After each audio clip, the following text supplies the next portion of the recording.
Hey guys, tonight we slip quietly into the smoke and shadows of a medieval tavern, where the ale is warm, the benches are damp, and the jokes haven't changed in 800 years. You push open a wooden door, so warped it creaks in multiple octaves.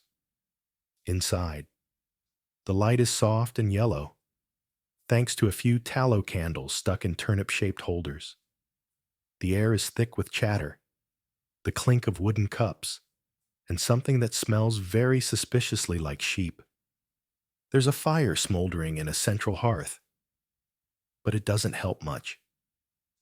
It mostly adds a new layer of smoke to the ones already painted across the ceiling beams. The tavern is full, shoulder to shoulder, with everyone from weather-beaten farmers to someone who might be a monk or just a man with a haircut that got out of hand. Your boots stick slightly as you step forward. Is that spilled beer? Mutton grease? A long-forgotten eel? It's unclear. And frankly, you don't ask questions here. This is a place of refuge, celebration, and occasionally deeply regrettable decisions. So, before you get comfortable, take a moment to like the video and subscribe, but only if you genuinely enjoy what I do here. Leave a comment with the time and place you're watching this, so I can say a prayer for you and your family. May you be blessed with peace and health from above. Now, dim the lights. Maybe turn on a fan for that soft background hum. And let's ease into tonight's journey together. The door swings shut behind you with a thud that sounds oddly final. You're in. You are, whether you like it or not. One of them now. Just another soul seeking a mug of cheer and perhaps a moment of warmth before trudging back to your muddy, drafty cottage. Or possibly the stocks. A wiry man passes by, holding 3 mugs of ale in one hand, like a magician. You step aside, narrowly avoiding a spill. Behind him, a pair of women share a long laugh over something scandalous, though you can't quite make it out over the droning hum of the crowd. Taverns in the Middle Ages were not restaurants, inns, or bars as we understand them. They were an all-purpose third space, public but intimate, rowdy but weirdly safe, as long as you kept your hands to yourself and remembered not to insult the local lord's cousin. Historians still argue whether taverns functioned more as political clubs, social support systems, or early versions of therapy. The truth is probably a combination of all three, washed down with something lukewarm. At a long table in the corner, a game of dice is underway. The players pretend to be relaxed, but you can feel the tension. There's money, or a goat, on the line. Medieval dice weren't always standardized. Some were weighted, misshapen, or just made out of bone with scratched-in pips. One scholar even argues that early dice might have doubled as religious tokens, depending on which saint's bones they were carved from. You can't make this stuff up. Well, you can't. But a tipsy peasant in 1348 certainly would. You scan the room for a place to sit. The bar, though it's really just a long plank balanced across barrels, is full. A few stools wobble uninvitingly near the fire. Then you spot it, an empty spot at a communal table between a man snoring into his soup and a woman confidently plucking a lute she may or may not be able to play. This is your spot. You take it. The bench groans under you, but so do your knees. So no judgment. You nod politely to your new neighbors. They nod back, or possibly just sway slightly. You've entered the dance, the ritual, the timeless theater of tavern life. Overhead, a row of drying herbs dangles from a ceiling beam. Some say they're for decoration, others for luck. One might be parsley, or it might be medieval air freshener. Either way, it's working overtime. At the far side of the room, a dog sleeps under a table, oblivious to the world. You hope to reach that level of peace eventually, but for now, your journey is just beginning. A jug of ale thuds onto the table in front of you. No one ordered it. It simply appeared. As all good things in life do, with a healthy dose of uncertainty, it sloshes generously. The rim is chipped. The contents smell faintly of apples and peat. Welcome to the medieval tavern. You have arrived. The moment you lift the mug to your lips, it hits you. Not the alcohol, not yet, but the smell. The tavern has its own atmosphere, one that clings to your nose hairs and possibly your soul. It's an aromatic medley of wet straw, sweat, and old wood soaked with generations of spilled drinks. There's something else, too. Like someone once cooked cabbage in a boot and then forgot about it for 3 weeks. You try not to gag. Instead, you breathe through your mouth, which somehow doesn't help. Welcome to the medieval sensory experience. You glance down at the floor and realize that the straw underfoot isn't just for ambiance. It's doing the hard work of soaking up everything.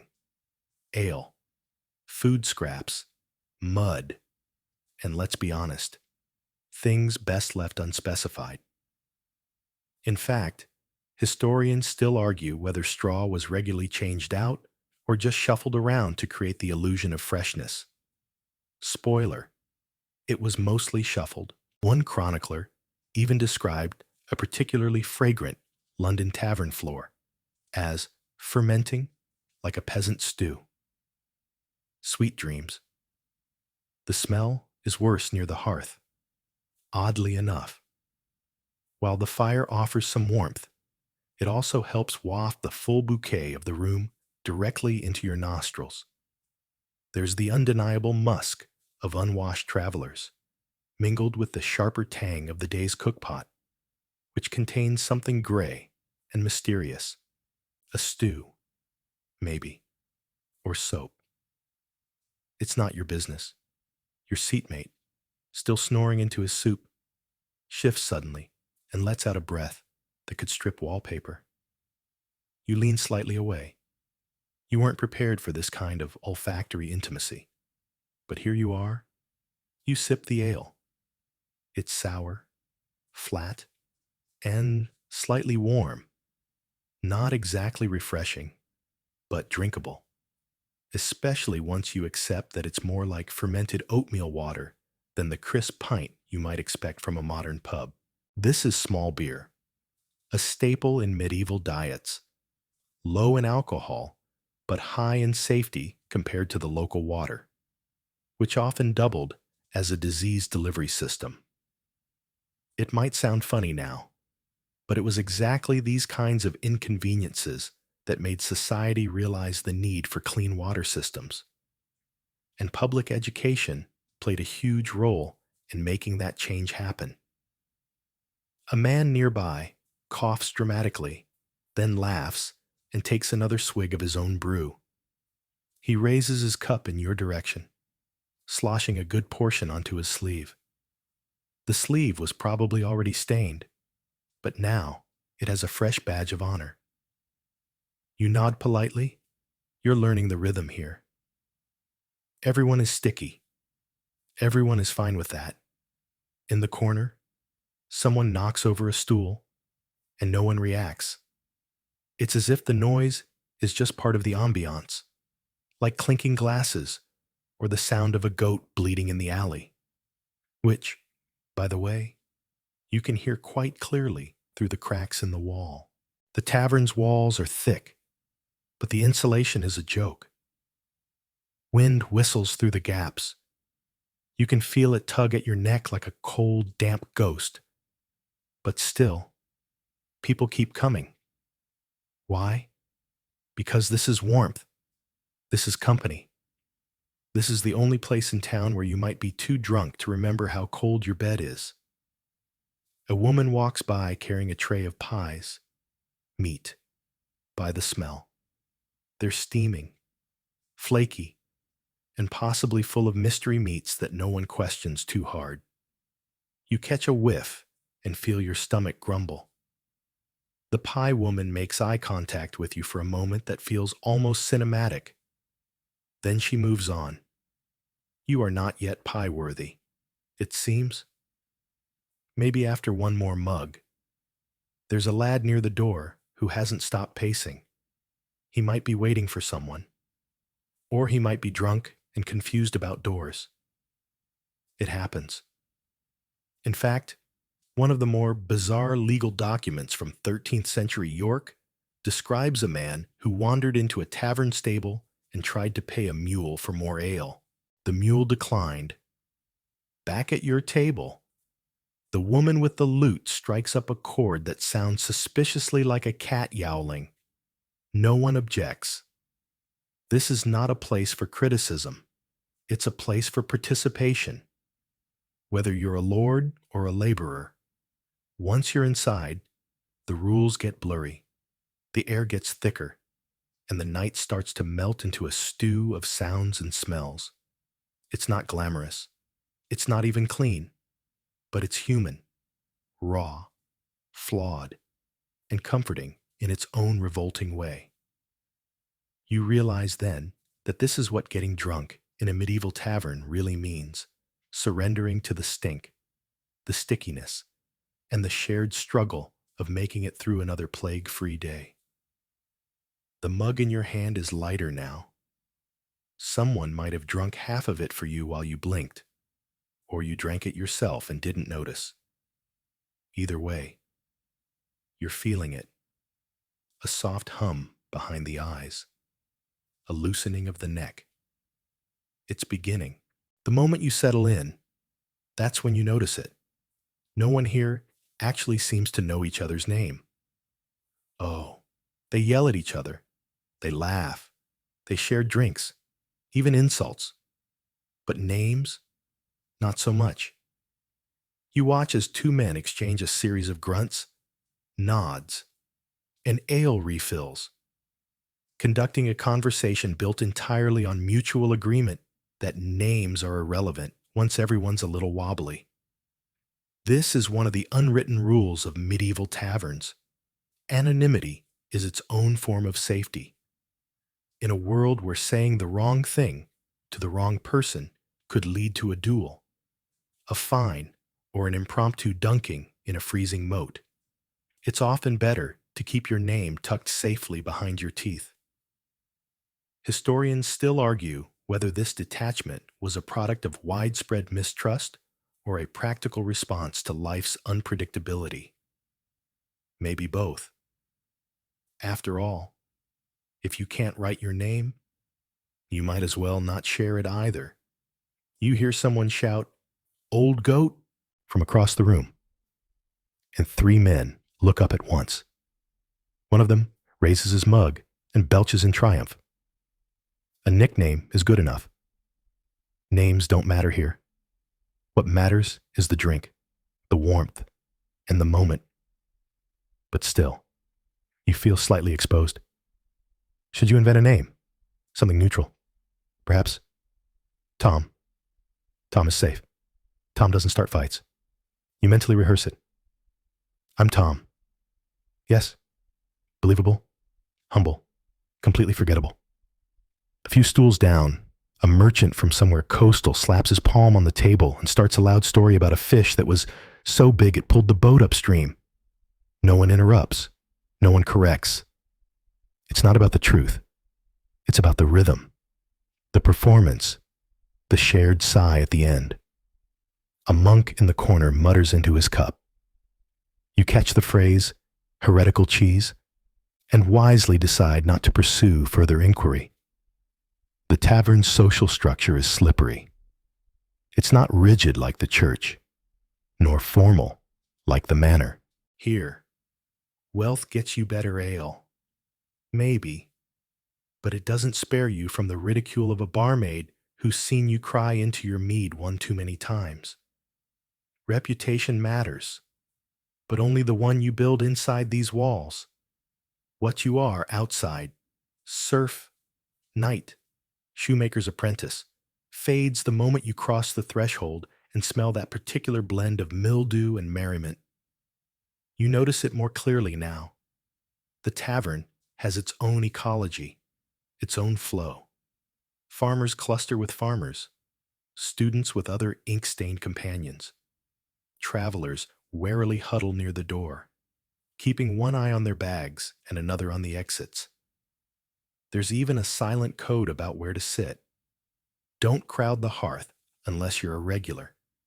And definitely don't take the stool next to the wall carving that looks like a chicken eating a bishop. That spot belongs to someone, even if no one can remember who. But of course, rules are only rules until enough ale is poured. A young man with bright red hair plops down across from you without a word. His boots are muddy, and his smile is reckless. He raises his cup in your direction and says, "You don't look like a Jeffrey." You don't respond right away. He nods again and says, "You look like a Tom." So much for anonymity. He then launches into a tale involving two pigs, a misplaced crown, and a dispute over apple rights. The details are murky, but his passion is undeniable. You're not sure what the moral is.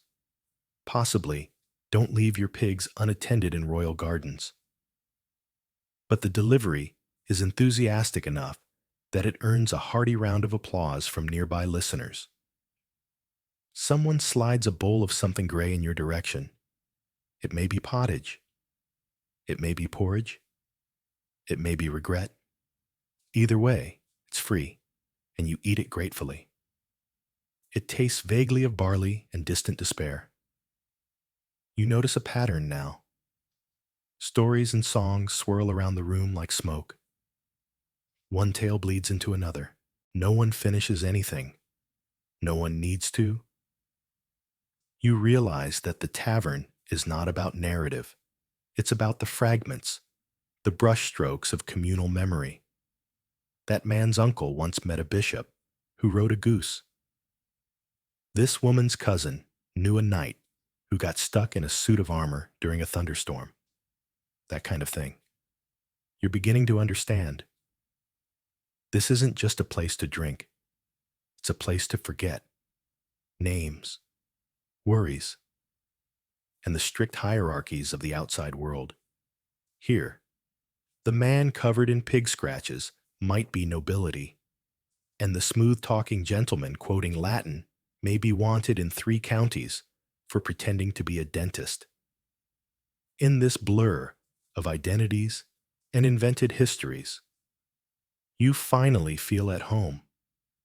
Your name doesn't matter. Your status doesn't matter. What matters is the fact that your cup isn't empty, and the man beside you hasn't tried to steal your boots.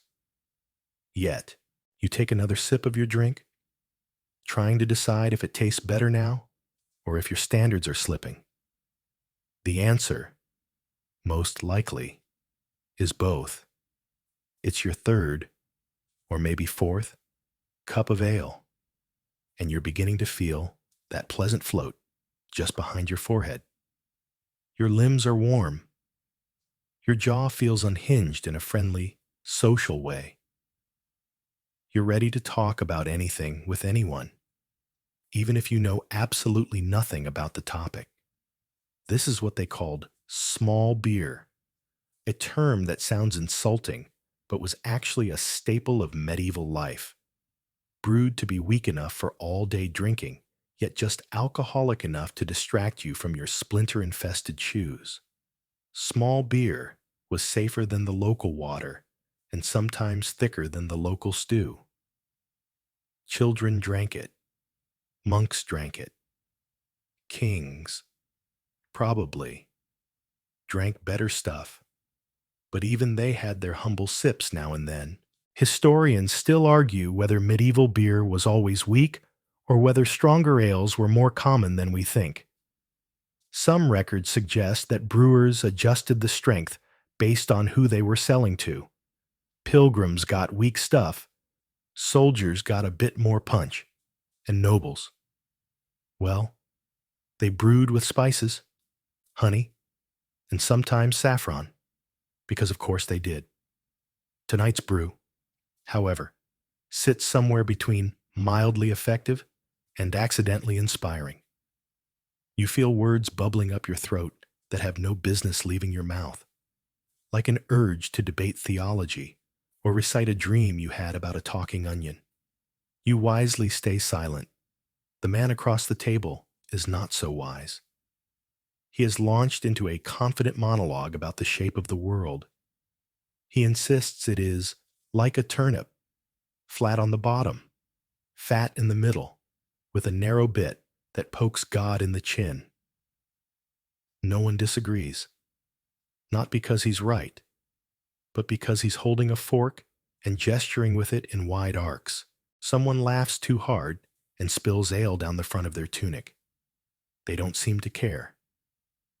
In fact, they use the moment to toast themselves, raising their dripping cup and shouting, "To dignity! May it visit us briefly, then leave before dawn."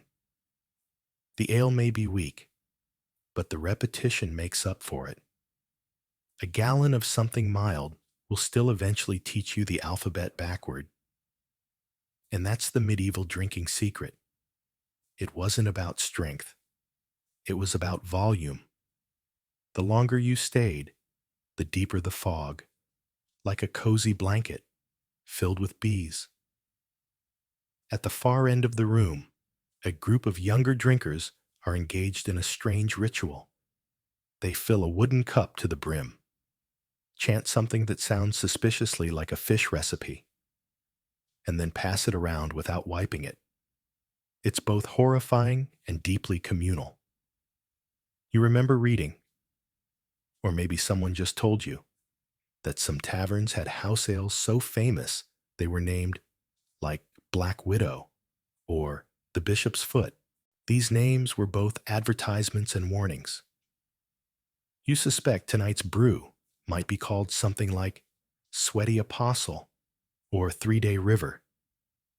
As you reach the bottom of your cup, you spot a tiny object floating inside. It might be a seed, or a splinter, or a fragment of someone's personality. You shrug and finish it anyway. The man beside you gestures for more. The tavern keeper, a squat figure with a forehead like a granite shelf, refills his jug with a thin smile. No words are exchanged, just the sound of liquid sloshing and coins clinking. Money here is fluid. Pardon the pun. Some people pay by the cup, others by the hour. Some keep a running tab scrawled in charcoal on a board by the hearth. A few pay in goods, dried fish, buttons, or favors. There's even an ongoing debate near the fire about whether a promise to milk someone's goat tomorrow is worth a mug tonight. The consensus seems to be only if it's a productive goat. You glance at your own mug. It's still warm. It's always warm. There are no frosted mugs, no fancy foam, just a utilitarian vessel that's probably older than you and has definitely been used for soup, soap, and possibly squirrel storage. Still, you sip. You're starting to sway a little, not visibly, but internally, like a ship that's just begun to tilt. You're not drunk. Not really. But you've entered the liminal space of soft foolishness, where everything seems funnier. People seem kinder, and the bench seems slightly less infested with beetles. A couple near the window begins to argue about something, very softly, as if their anger were wrapped in velvet. You catch only fragments. Told you the goose was cursed? And never trust a man with 3 loaves. You decide not to get involved. Somewhere nearby, someone starts humming. A low, tuneless rumble. Then another voice joins in, adding a droning harmony. You don't recognize the melody, but you feel yourself swaying to it, just a little. The ale hums in your belly. The bench creaks under you. The tavern seems to breathe with you, in and out, slow and thick. You pour the last of your ale into your cup. The foam clings lazily to the rim, like it knows it has nowhere else to be. You drink. The bench beneath you is questionable. You knew it when you sat down. You know it now. It's less of a seat and more of a suggestion. One leg is shorter than the others, and the whole thing rocks gently every time someone shifts their weight, which is always. The surface is uneven, warped by time, drink, and probably a few fistfights. You run your hand along the edge and immediately regret it.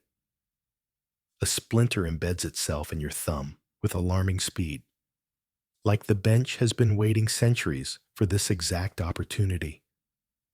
You suck at your finger and stare at the wood like it just insulted your mother. You consider standing, but your feet are stuck to the floor again. Literally. There's something tacky under your left heel, and your right boot might be glued to the straw. It's hard to say. You give a gentle tug. The boot stays. You stay. Your neighbor, the one who may or may not be named Jeffrey, leans back and almost topples over.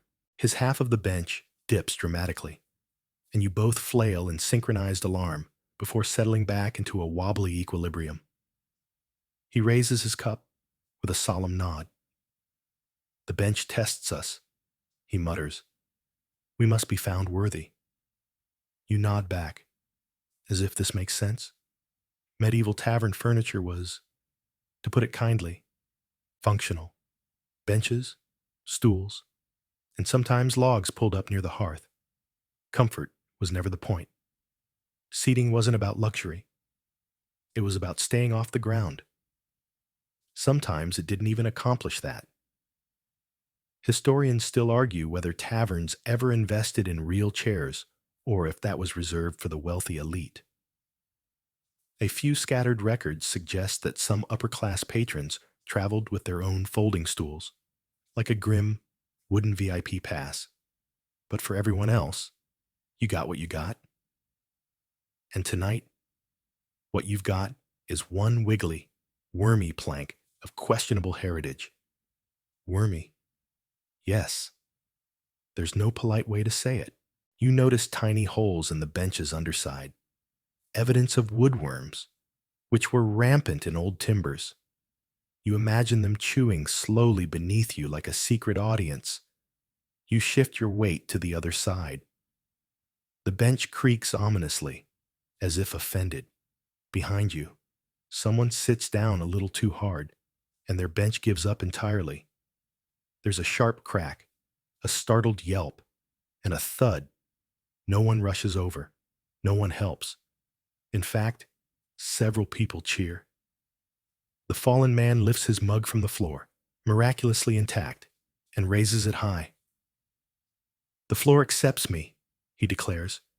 You raise your cup in solidarity. The tavern approves. A dog wanders by and sniffs the broken bench, then pees on it. Another form of judgment, perhaps. You return your attention to your own seating arrangement. It is, somehow, getting worse. Either the bench is collapsing, or you're sinking into it. Possibly both. You consider standing again, but now there's a crowd near the hearth, and no safe place to lean. You sigh and accept your fate. You are now part of the bench. You and the wood are one. Your elbow rests on the table, a slab of wood covered in old knife marks, mug stains, and what looks suspiciously like a carved image of two chickens fencing. The table wobbles too, but in the opposite direction of the bench, so you end up balancing precariously between two unstable surfaces like a drunken trapeze artist. The table holds scattered crumbs, some half-eaten meat, and a few coins sticky with something you don't want to identify. You notice a small spoon stuck to the surface. You pull gently. It doesn't move. You try again. Harder. The spoon comes loose with a noise that can only be described as medieval. You put it back. Someone behind you sneezes thunderously. You jump. The bench shifts again. Your cup slides an inch toward the edge of the table. You catch it just in time, only to send your neighbor's cup skittering in the opposite direction. He catches it between two fingers, nods, and says, "The ale chooses its path." He might be very drunk, or a wizard, or both. You adjust your posture, trying to find the one position that doesn't cause immediate discomfort. Your back complains.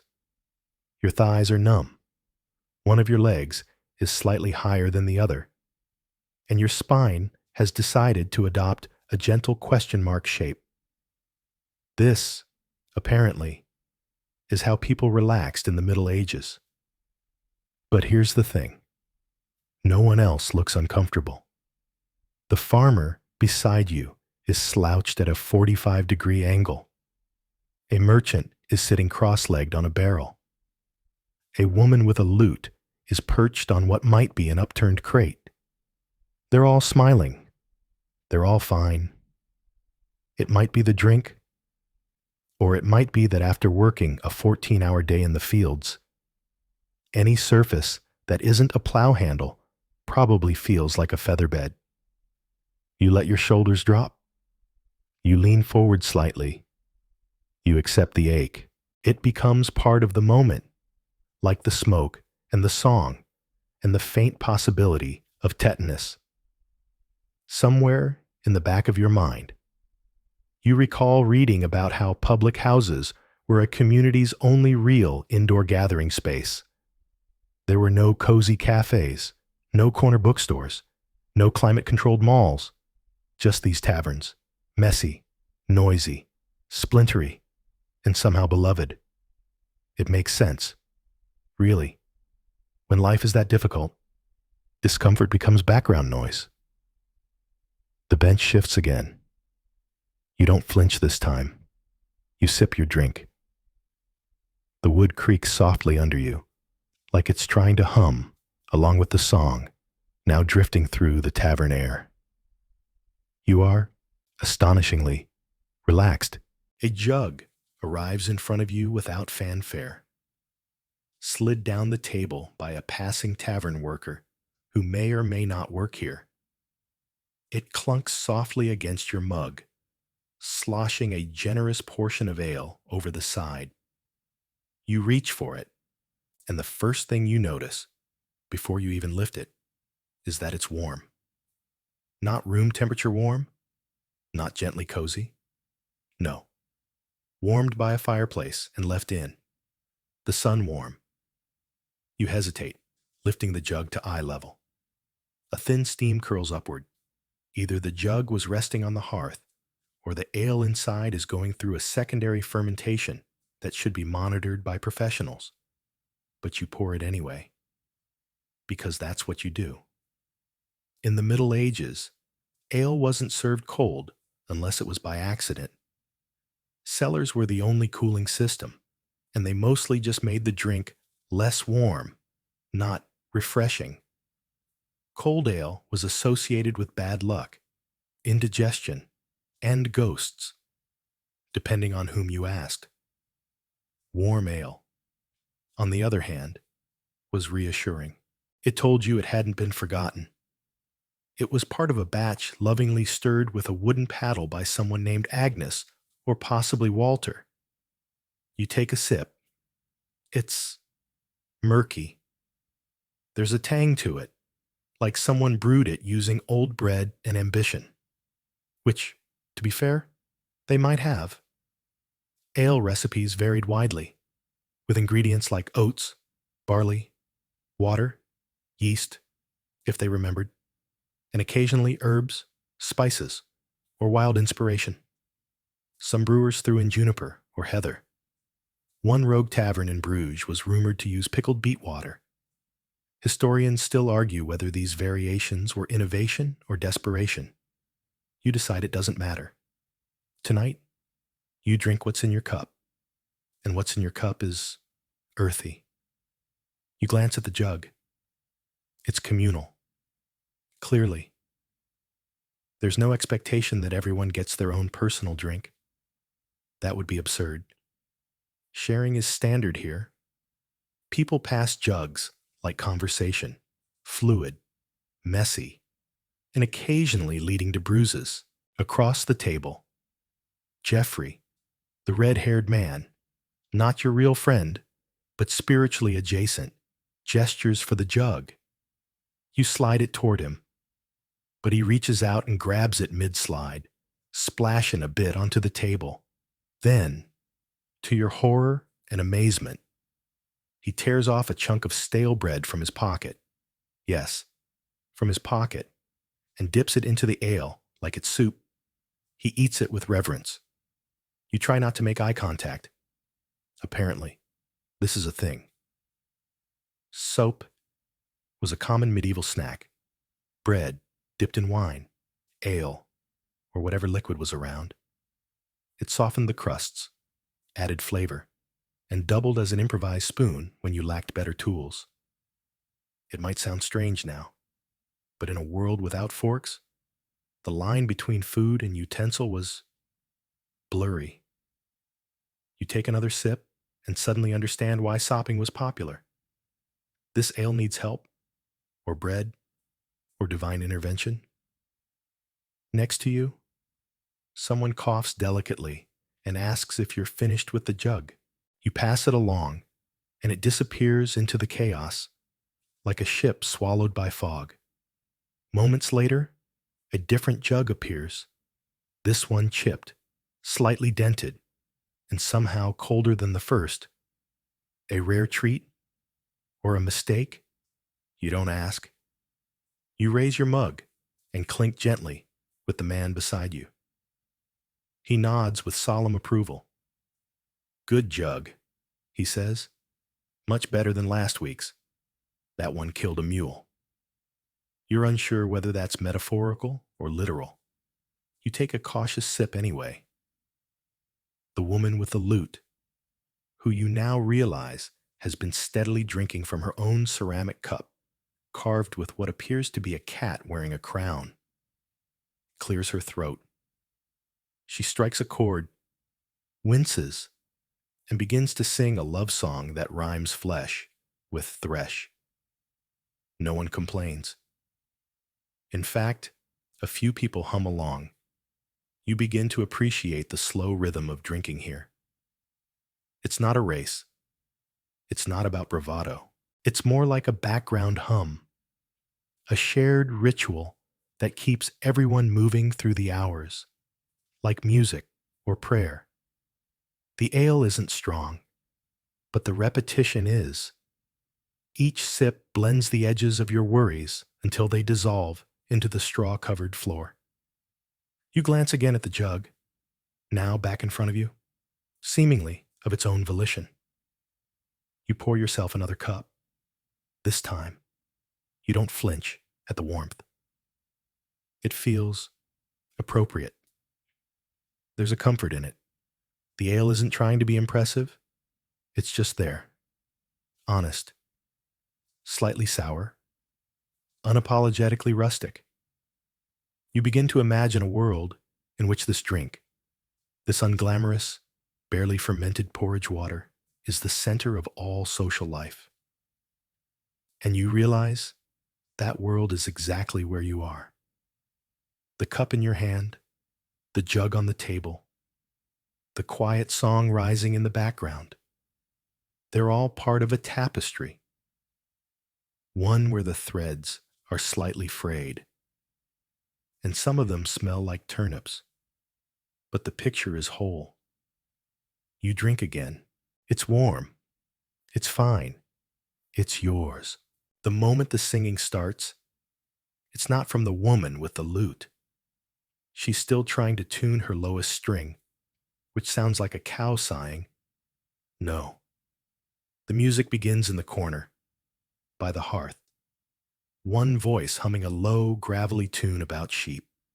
It's slow, rhythmless, and half the words are probably improvised. But then another voice joins in, then another, until the entire left side of the tavern is growling a melody together like a tired bear learning to harmonize. You don't know the words, but it doesn't matter. You hum anyway, because in the haze of ale and candlelight, participation feels like a kind of currency, a soft exchange of trust. The song isn't pretty, exactly, but it's alive and loud. One man stands up and begins conducting with his spoon. Another claps out of time. The lyrics shift with every verse. At one point, they're singing about a goose that wouldn't pay rent. Then it's about a miller's daughter with a turnip obsession. Then it's back to the goose again. Drinking songs in the Middle Ages weren't carefully composed ballads. They were living things, constantly mutating, carried from town to town in the minds and mouths of the tipsy. Historians still argue whether any of these tunes were recorded with accuracy, or if the versions we know today are sanitized echoes. What's more likely is that these songs changed every time they were sung. A forgotten line? Just rhyme something with ale and move on. Someone shouted fish? Congratulations. That's now the chorus. You catch a refrain that goes, row, row, roll the keg, spill it on the sheriff's leg. It loops 3 times before collapsing into laughter. You join in, raising your mug and mouthing the words as best you can. There's something unifying about communal singing. Even off-key, even mumbled, it binds the room. Farmers sing with scholars, merchants with masons, even the monk in the corner. Yes, that monk taps his foot against a stool leg like he's trying not to enjoy it. Good luck with that. One of the barmaids joins in on a verse. Her voice is strong, cutting through the chaos like a bell wrapped in honey. The tavern pauses for half a breath to listen. Then someone hits a sour note on a flute. Where did that come from? And the spell breaks into chuckles. Singing in taverns served more than one purpose. It entertained? Sure. But it also diffused tension, passed on news, told stories, and, in some cases, acted as code. In periods of political unrest, a song might hide a rebellion in rhyme. That happy tune about Sir Robin's stew pot might actually be a commentary on church taxes, or it might just be about stew. Hard to say. You sip your ale and let the rhythm carry you. The floor under your boots vibrates slightly with the stomp of feet, the wobble of benches, the occasional thump of someone trying to dance and giving up halfway through. A man slaps the table to keep the beat. Another starts drumming with his knife against a cup. Someone accidentally drops a spoon and improvises that into the rhythm. Soon, it sounds like a kitchen on a cart rolling down a hill.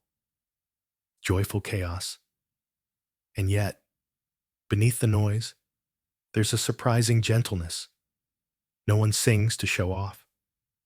No one demands applause. These songs aren't performances. They're offerings, gifts to the night, to each other. There's even a lull in the middle of one song, where everyone forgets the next line.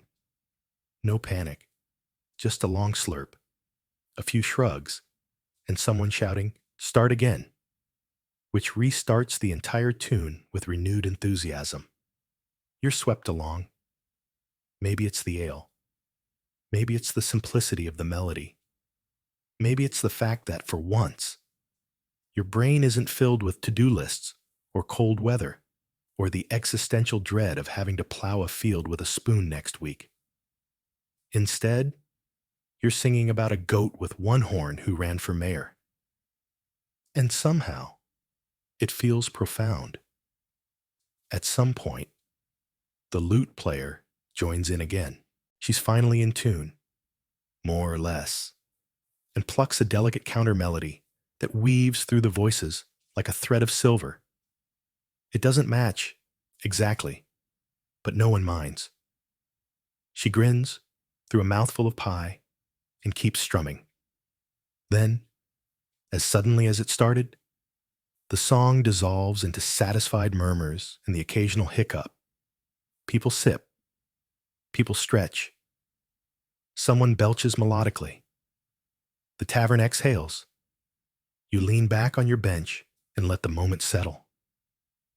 Your ears are ringing slightly. Your throat is dry, but you're smiling.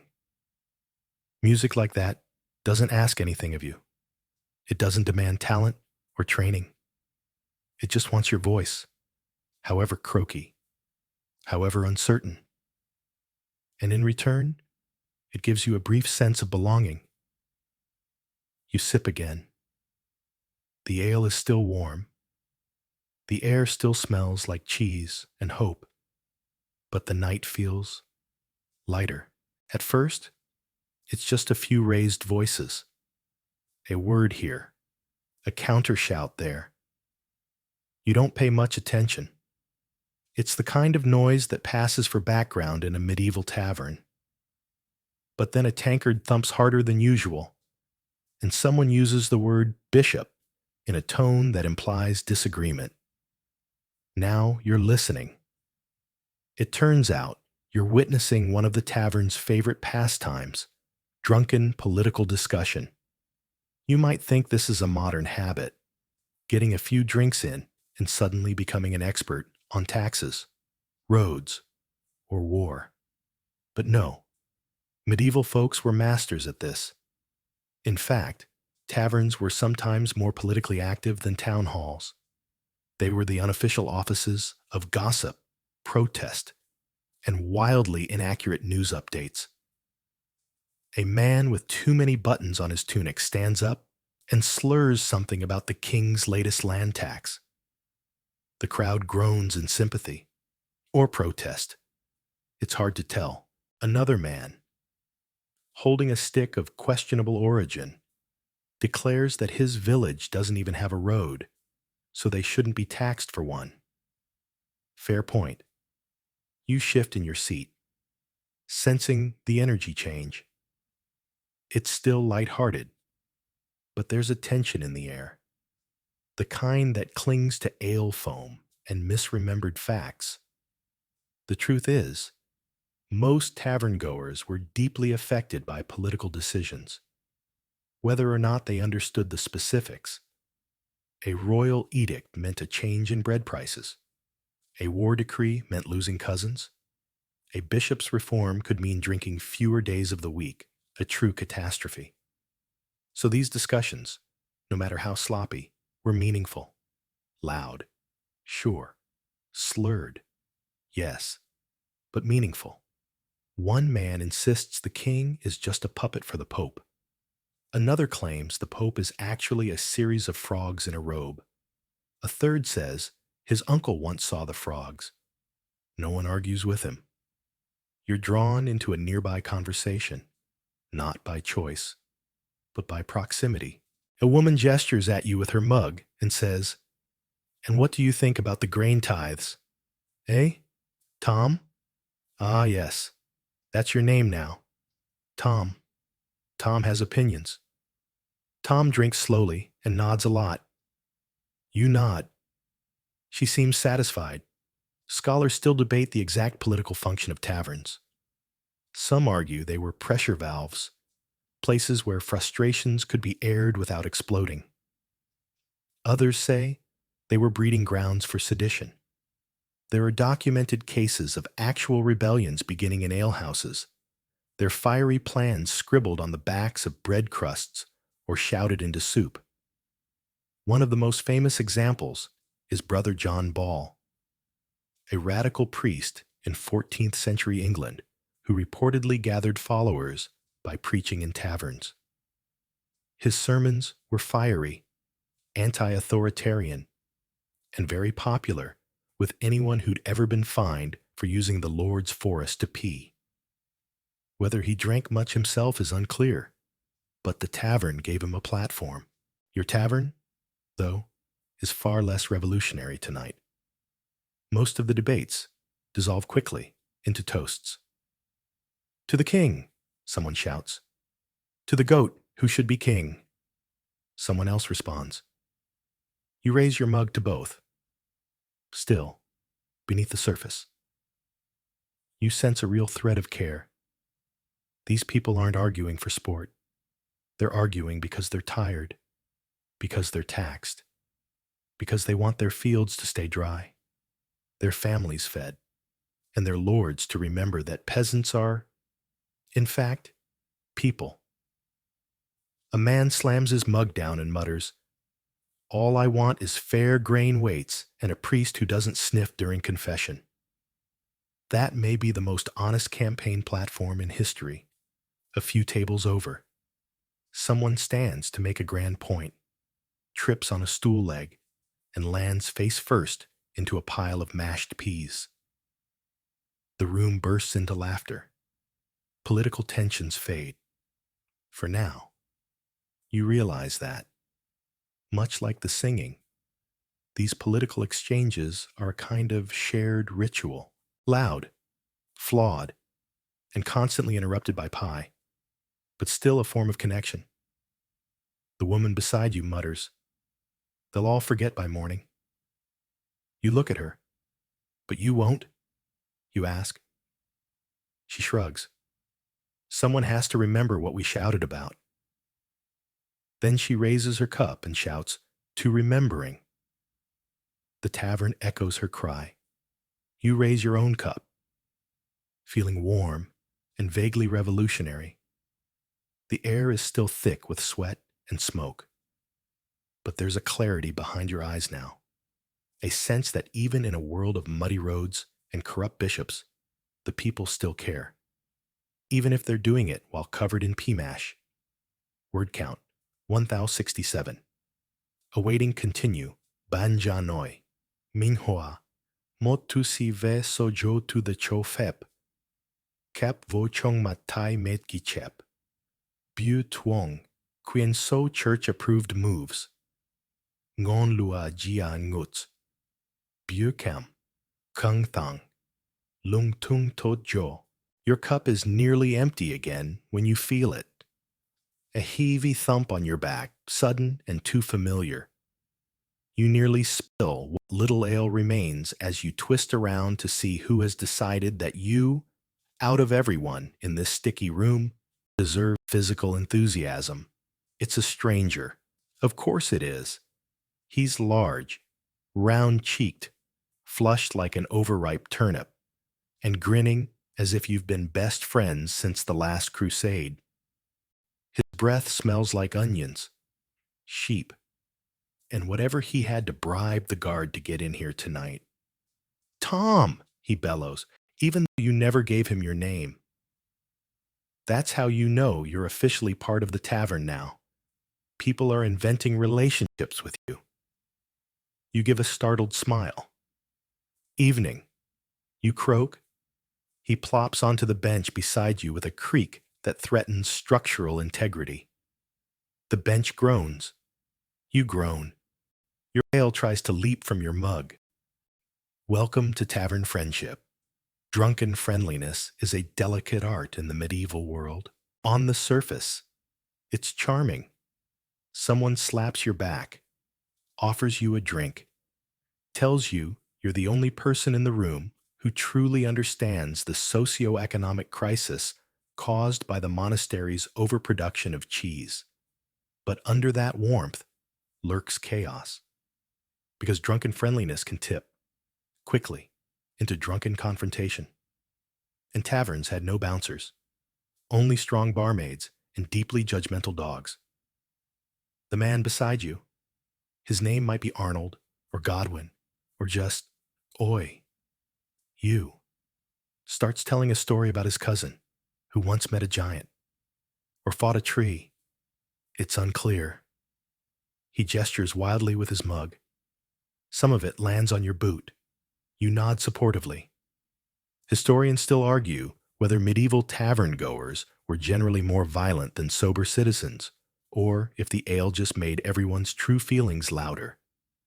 Official records certainly document a number of brawls, but these may have been exaggerated by nervous town scribes who had to clean up the aftermath. You glance around.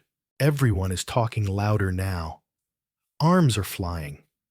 One man is passionately explaining the political structure of geese.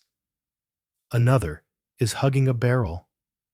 Then, without warning, your new companion swings an arm around your shoulders and nearly dislocates something important. You, he says, squinting at you with one eye, are my dearest acquaintance. You do not correct him.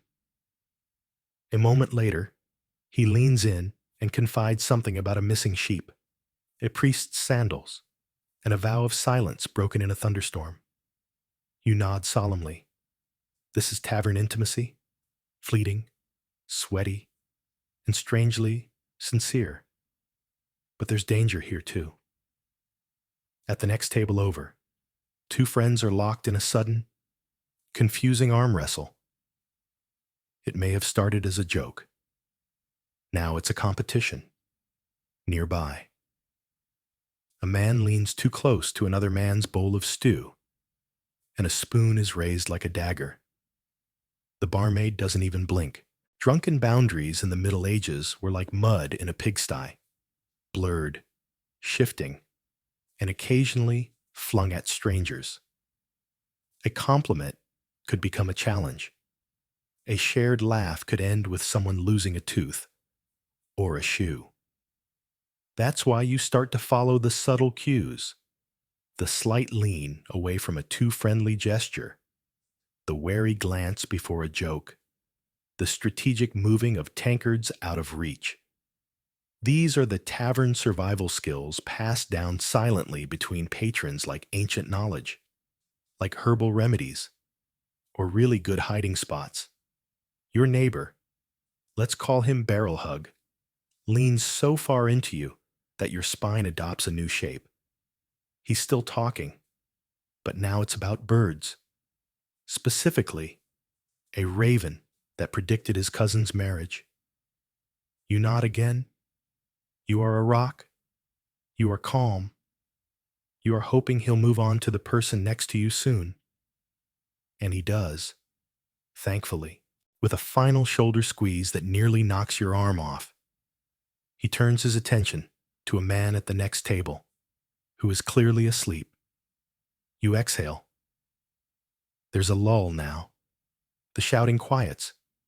The hugs taper off. People are blinking slowly, their eyebrows sliding into neutral.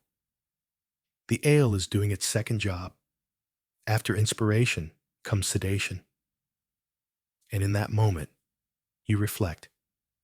It's strange how quickly the tavern transforms. From a room full of strangers to a crowd of companions. From politics to song. From song to affection.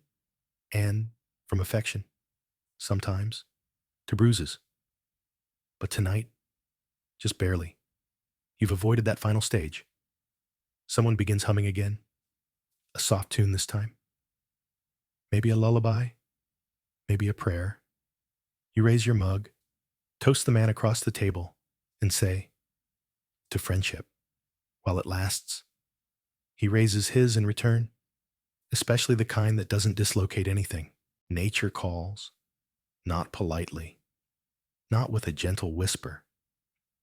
No, it yells with urgency and absolutely no consideration for how deeply you've settled into your splintered bench. You shift in your seat and realize you've ignored the warning signs for too long. The ale, however weak, has accumulated. Your bladder is now an angry landlord pounding on the door of your abdomen. You stand slowly, carefully. The floor seems slanted, or maybe you're just a bit wobbly. Either way, you manage to peel yourself free from the straw-sticky floor and begin the delicate pilgrimage to the latrine. You ask someone, "Where's the privy?" And they gesture vaguely toward the rear wall with a motion that could mean through there or down the road past the sheep pen. Medieval directions are often interpretive. You stumble toward what appears to be a doorway, ducking under a lintel designed for someone several inches shorter and likely malnourished. You emerge into a cold alleyway lit only by the stars and the occasional candle stub wedged in a crack. The air is crisp, and you're instantly more sober than you were 30 seconds ago. Welcome to medieval public facilities. The smell hits you like a hymn from hell. It's not just bad, it's ancient. Layers of scent, like geological strata of poor decisions. Historians still debate whether medieval taverns maintained their own private latrines or relied on nearby public cesspits. You suspect this place went with the budget option? An outhouse built from warped wood in desperation. The door creaks as you open it. Inside, there's a hole. That's it. Just a hole over a pit, or possibly a chasm that leads directly to the underworld. There's a small bench with a cutout and a suspicious lack of hay, cloth, or dignity. No partitions, no privacy, just hope. You shuffle in and try not to touch anything, or look at anything, or breathe. To your left, carved into the wood, are crude drawings, mostly anatomical. One appears to be a donkey with a bishop's hat. You decide not to think too hard about that one. You take care of business as quickly as possible. It's not comfortable. It's not peaceful. It's survival. There's no paper, of course, just a shelf where, if you're lucky, someone's left a handful of moss. You are not lucky. You exit with the shifty look of someone who's seen something they can't explain. The cold air slaps your face. You blink. A rat scurries by and nods at you, like, "Rough night?" And then you remember, this is the men's side. The women's accommodations, if they exist, are even more precarious. Some women bribe the tavern keeper for access to a private chamber pot. Others just wait, or leave entirely. And in rare cases, they enlist a friend to stand watch while they squat behind a cart. To be clear, modesty in the Middle Ages was both overemphasized and impossible to achieve. People cared deeply about appearances, honor, and propriety, except when biology intervened. Then everyone just coped. You make your way back inside, fumbling through the low door again, and re-enter the warmth and noise like a battle-weary veteran. A few heads turn. One man raises an eyebrow. You nod in solidarity. You've been to the other side. You've returned. Your bench is still there, miraculously empty. Your mug is not. Either it's been borrowed or swallowed. You don't care. You sit, and the bench accepts you once more with a familiar creak. You exhale. There's something calming about surviving the worst part of a tavern visit. The ordeal sharpens your gratitude for your surroundings. The warmth, the flickering light, the vague scent of onions and cheer. It all feels like a reward for braving the abyss out back. Nearby, a man returns from his own journey to the privy and wordlessly clinks his mug against your newly refilled one. You exchange no words, but you both know, you know? A barmaid breezes past with a bucket. Its contents are best left undescribed. She doesn't flinch. She's seen everything twice, and once while pregnant. You nod respectfully as she vanishes into the back. In the old days, before plumbing and sanitation, filth was just part of the scenery. People didn't expect cleanliness. They expected resilience. And maybe, in a strange way, that expectation made them more grounded, or just smellier. You lift your mug again, take a long, blessed sip, and reflect. Nothing sobers you up quite like medieval bathroom logistics. You are cleansed, in a way. Not spiritually, not emotionally, but logistically. And for now, that's enough. She glides past your table like a ghost in muddy boots, swift, focused, and armed with a glare that could sour fresh milk. The barmaid, not just a barmaid, the barmaid, the one everyone in the tavern seems to know, fear, and worship in equal measure. She's carrying 3 mugs and a plate with something steaming that might be stew or yesterday's regret reheated. With a flick of her wrist, she deposits the items at 3 different tables without breaking stride. You blink. You'd applaud if you weren't still recovering from the latrine experience. She stops just long enough to fix someone with a stare after they try to grope her elbow. No words are exchanged. The man looks down. She moves on. This, you realize, is the true ruler of the tavern. Historians still debate the exact role of women in medieval taverns. Some were servants, others managers, some full owners. A few were even brewers themselves, part of the now nearly forgotten tradition of alewives. These women brewed and sold ale from their homes or small booths, long before the beer industry became male-dominated. They were recognizable by a broom hung over the door, not a cleaning tool, but a business sign. You watch as the barmaid negotiates 3 conversations at once, answering a shouted request for more bread, rejecting a drunken serenade from a minstrel, and somehow managing to catch a falling jug midair. She places it on a nearby table like nothing happened. Her dress is stained, her apron fraying, and her hair pulled back in a knot that suggests she doesn't have time for nonsense. She wears a leather pouch at her hip, possibly filled with coins, possibly filled with threats. A man tries to complain that his stew is cold. She looks at him. He eats the stew. The woman with the lute waves at her, and they share a moment. Maybe a smile, maybe a grimace. It's hard to tell in the low light.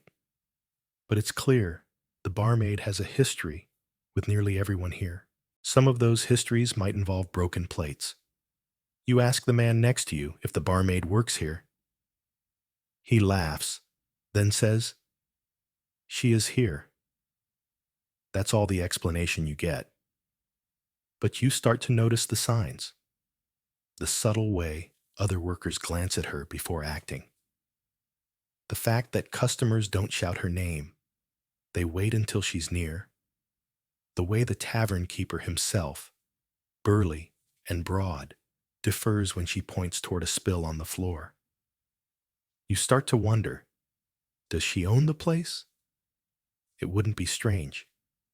In fact, many taverns in medieval Europe were operated by widows or unmarried women. With limited job options and brewing considered women's work for centuries, tavern keeping offered rare economic independence. Some even became local powerhouses, doling out credit, settling disputes, keeping unofficial ledgers in their heads.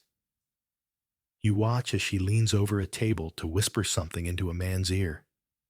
He stiffens, nods, and leaves. Did she just fire him? End a relationship? cast a spell? You'll never know. But you begin to realize that everyone here knows she's the final authority. Not the landlord, not the reeve, not the man with the largest tab. Her. She circles back to your table and pauses, looks you over. You drink slow, she says. That's good. You nod like it's a compliment. She refills your cup, adds a slice of something that might be cheese to your plate, and vanishes again. You take a bite. It is, in fact, cheese. Possibly goat. Possibly older than this building. But it tastes like victory. You chew slowly, watching her move across the room like a general reviewing her troops. Everything flows around her. Customers, mugs, gossip, heat. She is the still point in a turning world. And somehow, she keeps it all from collapsing. Not with kindness, though she's not unkind. Not with brute strength, though she could probably wrestle a donkey into a barrel if necessary. But with presence, command, and maybe a touch of magic. She passes the fire again, and you catch a glimpse of something tied to her belt. An iron key. Big, heavy, and old. She doesn't just own the tavern. She locks it. You sip your ale with newfound respect. Your fingers brush something cold and oddly damp at the bottom of your coin pouch. You pull it out and stare at the culprit. A sticky silver groat, coated in ale residue, a mystery fuzz, and what might be the spirit of bad financial decisions. You're trying to remember how many drinks you've had and whether you've paid for any of them, or all of them, or perhaps none. A few sips in, medieval currency stops feeling real. It turns into slippery circles of metal that people toss around like polite suggestions. You glance around the tavern. Coins clink and slide across tables, often with little ceremony. One man just paid for a round with a button and a compliment. The barmaid accepted both, somehow assigning the compliment a value just below 1 egg. The truth is, medieval money was anything but standardized, depending on the year, the kingdom, and whether the monarch had recently decided to improve the economy, read, debase the currency. You could be carrying coins made of silver, tin, or something that used to be a spoon. Some were foreign, some were forged. Many were so clipped by sneaky knife tips that they resembled tiny metal pancakes. Historians still argue whether taverns in smaller towns even wanted money, or preferred bartering altogether. Especially in rural areas, people often paid in goods, onions, eggs, firewood, and yes, sometimes live animals. There are recorded tavern tabs settled with wool.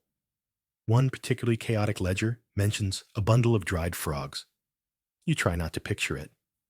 The man across from you pulls a small leather sack from his tunic and pours out a cascade of what looks like salt crystals, a bent brooch, and something shiny that might be a fish scale.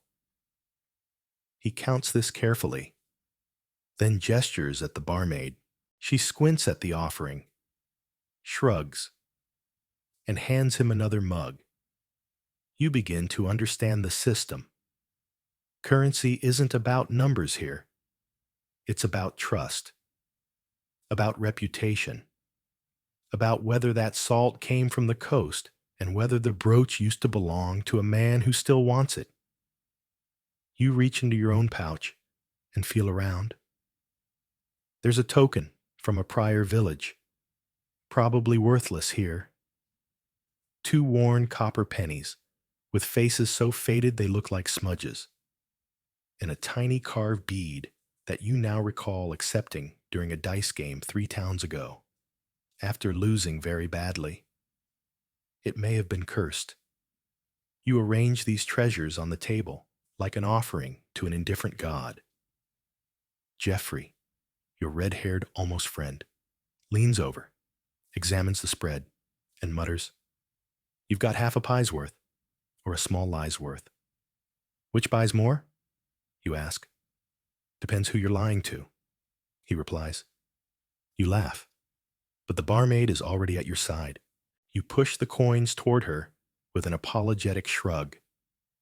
She scoops them up without blinking, sniffs the bead, pockets 2 pennies, and slides one back at you. "Bad luck," she says simply, nodding at the bead. You decide not to ask what she means. She disappears again into the mist of ale, smoke, and unfinished songs. Nearby, a man in a green hood is loudly arguing that Flemish coins are superior because they smell like real metal. Someone throws a crumb at him. Another customer tries to pay with what he claims is genuine Roman coinage. The barmaid rejects it without even looking. "We don't take empire money," she says flatly. The room chuckles. There's a subtle dance to tavern economics. Coins are measured by weight, by feel, by the sound they make when dropped on wood. One tap too dull, and you might be turned away. One glint too sharp, and you might be robbed before you reach the door. And yet, no one seems particularly greedy. This isn't a place where fortunes change hands.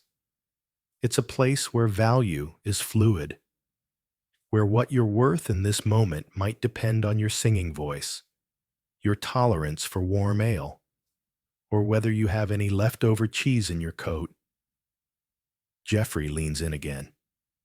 "You know," he says, "there was a tavern once, up north, I think, where they only accepted apologies as payment."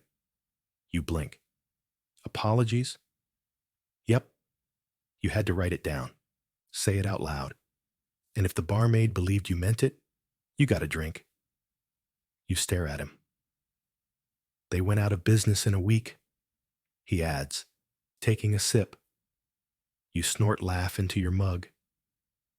You glance at your remaining coin and consider whether it's enough for one more round, or if it's time to invent a story about an uncle who's on his way with a purse full of noble tokens.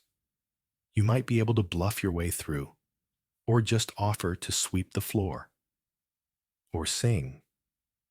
It's comforting, in a strange way, to know that worth here isn't rigid. It bends with the firelight, stretches with goodwill, and occasionally gets sticky with gravy. You sip slowly, thinking about your next move.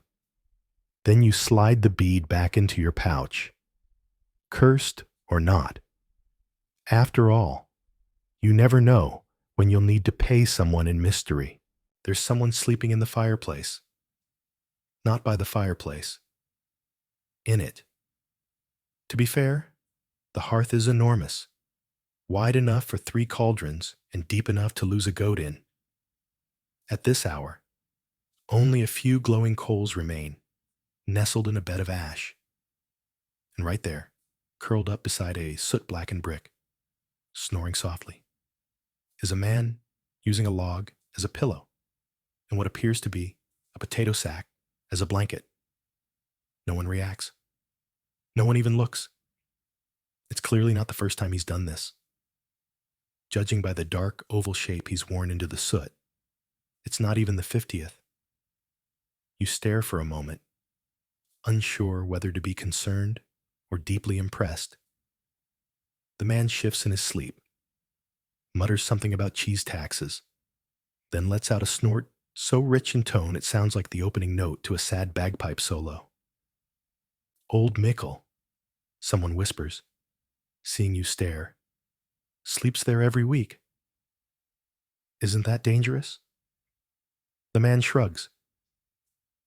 "Only when there's fire," which raises a series of questions you decide not to ask.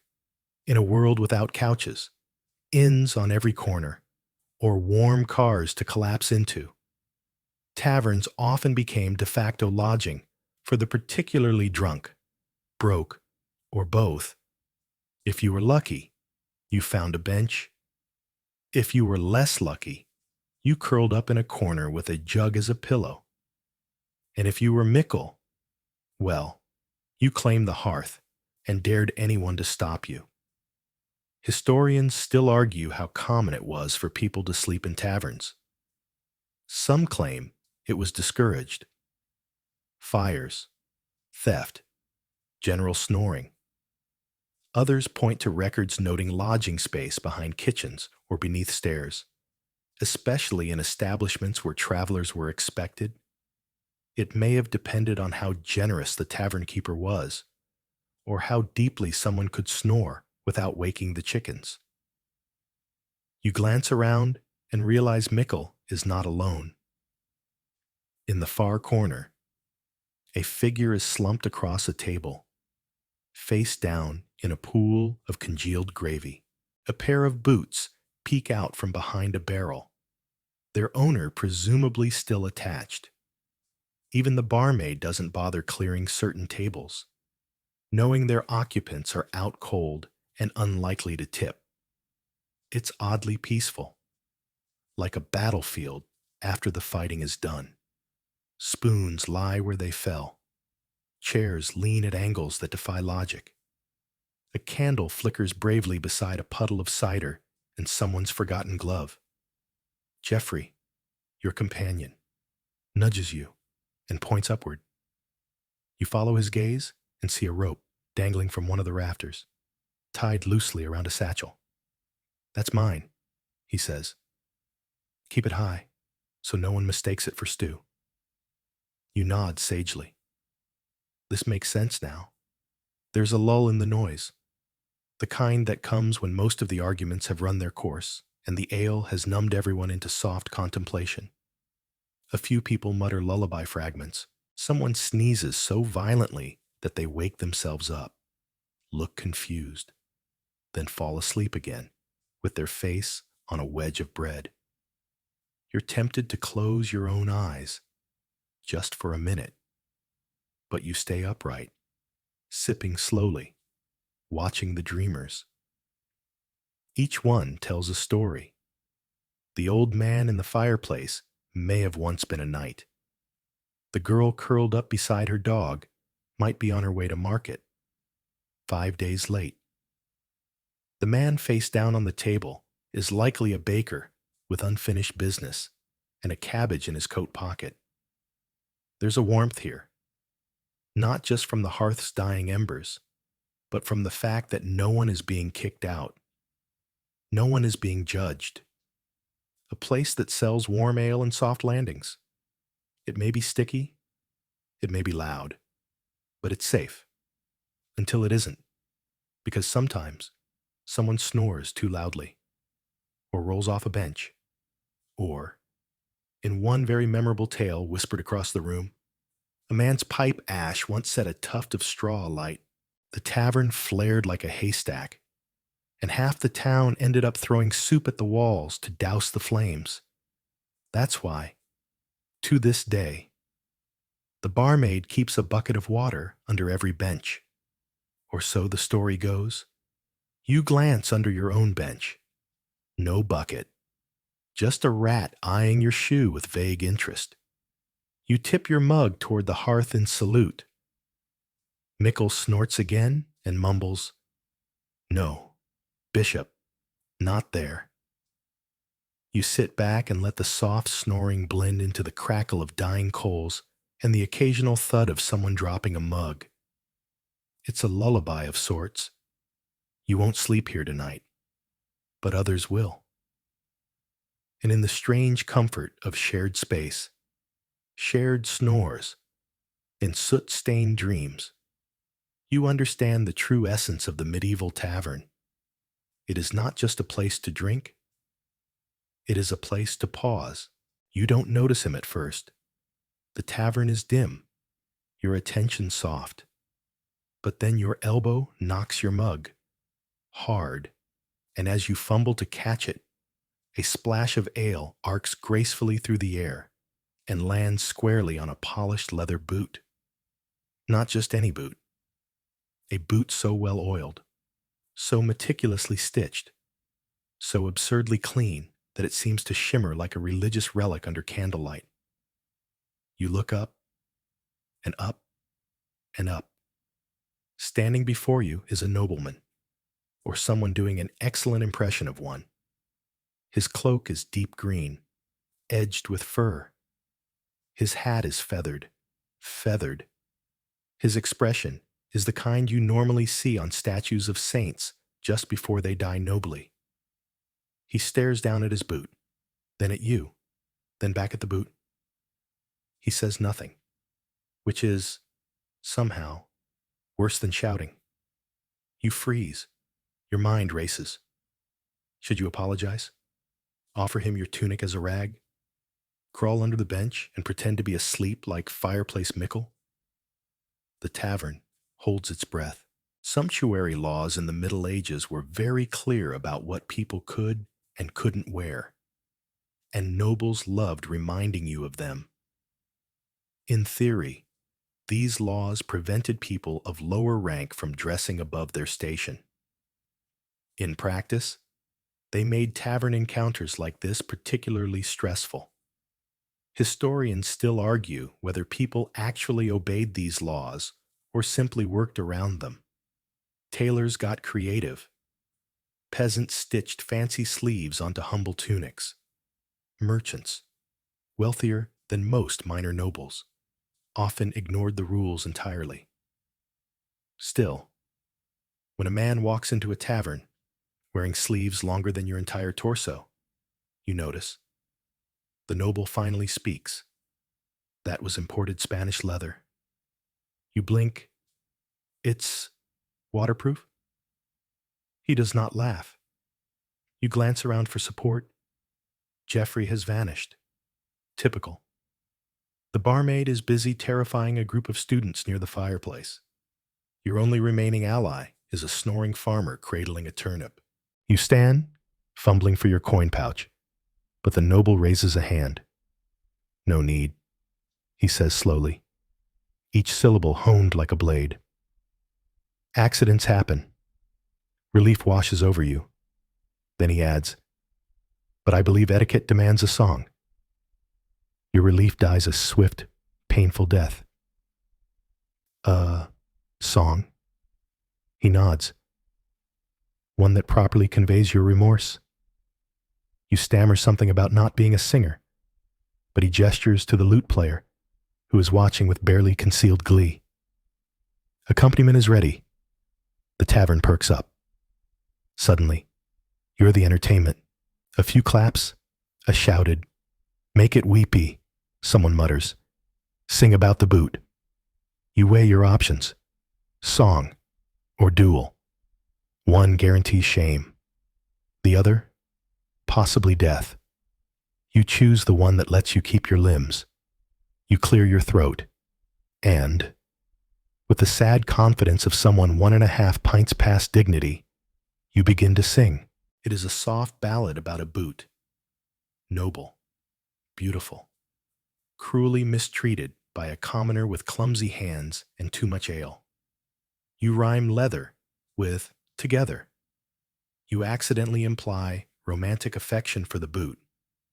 Someone near the back weeps into their pie. The nobleman listens, stone-faced. You finish with a whispered, "May your souls walk clean forever." Silence. Then, a single clap. From the nobleman. He nods. Acceptable. He turns and walks away. Boot still damp. Dignity intact. You collapse back onto your bench to thunderous, slightly mocking applause. Jeffrey reappears from behind a barrel.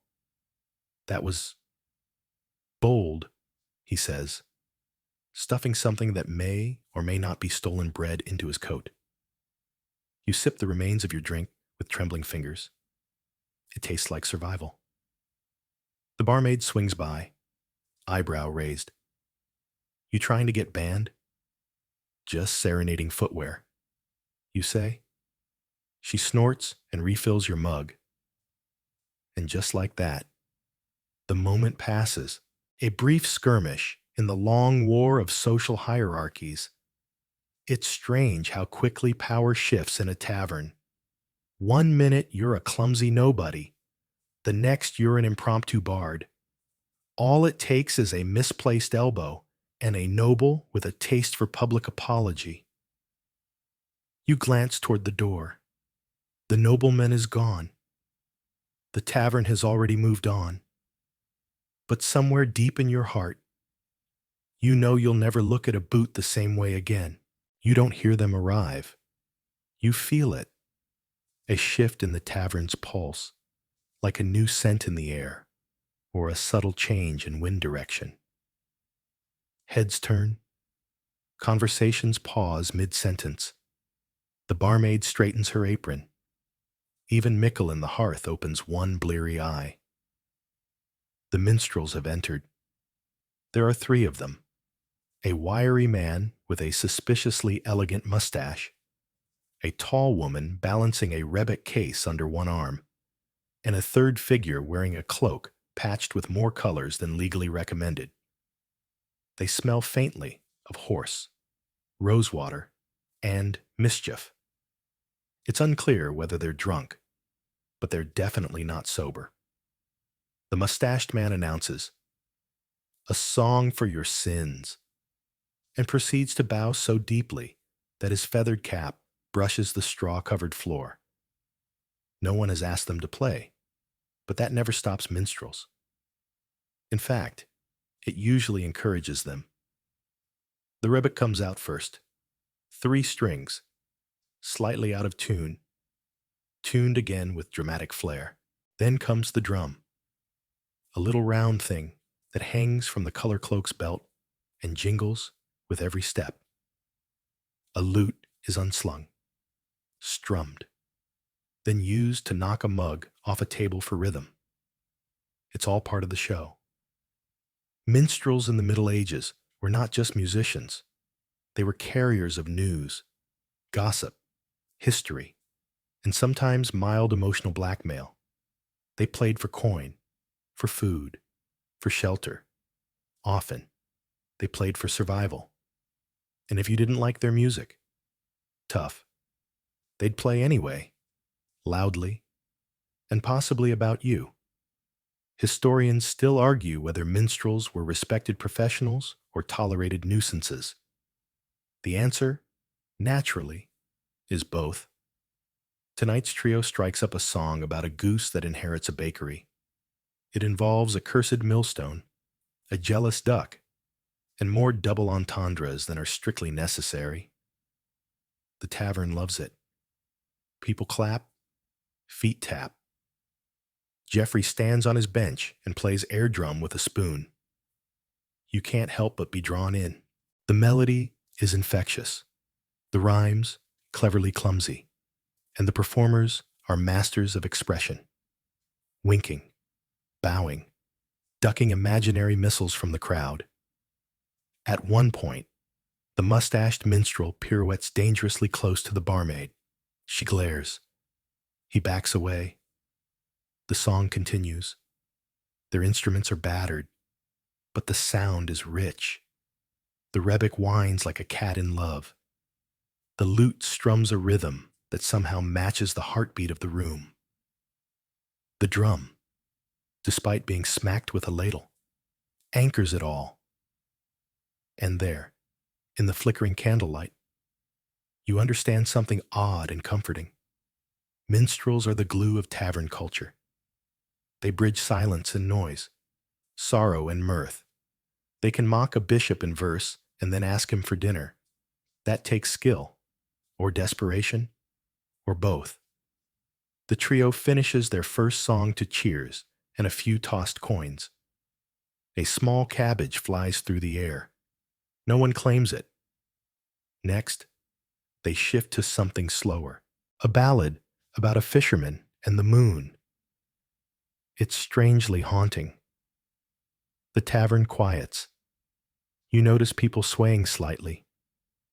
Even the barmaid leans against the bar, letting her shoulders drop for the first time all evening.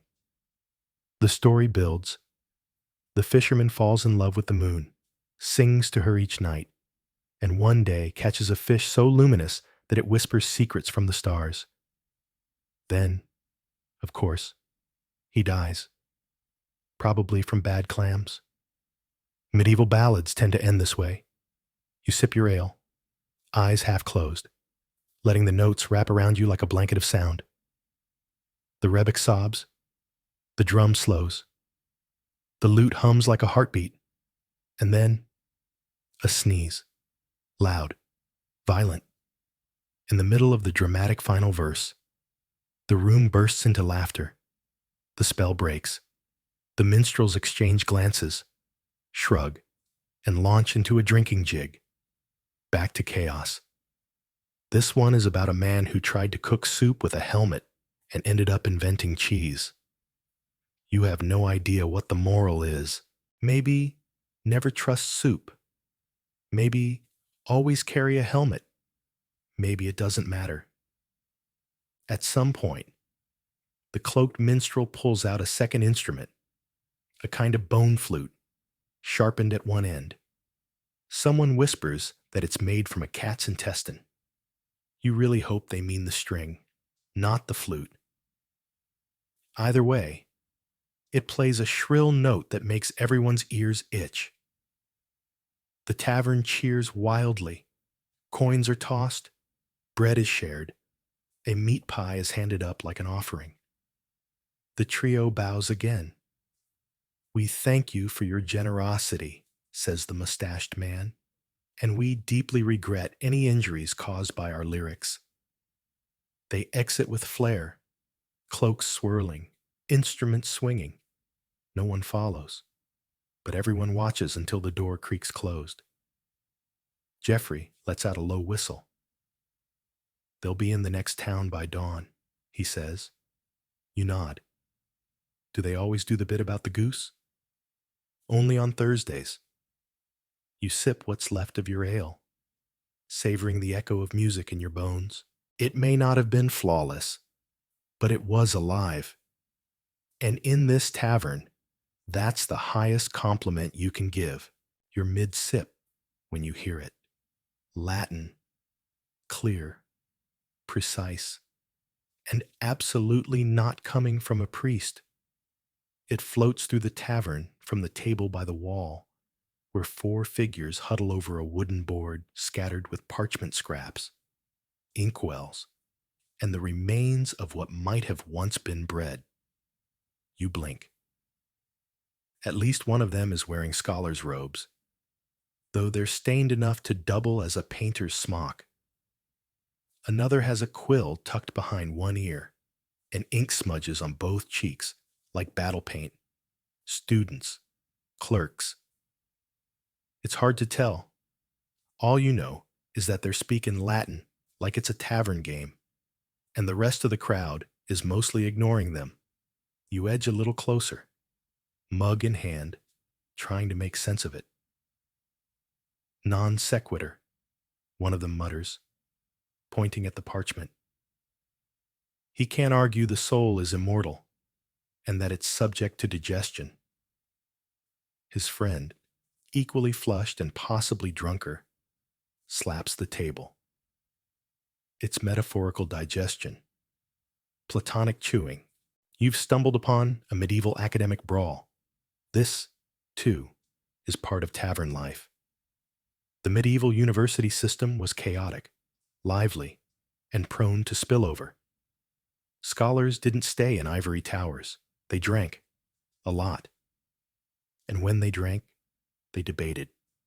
Theology, philosophy, astronomy, the legality of eating otters on Fridays.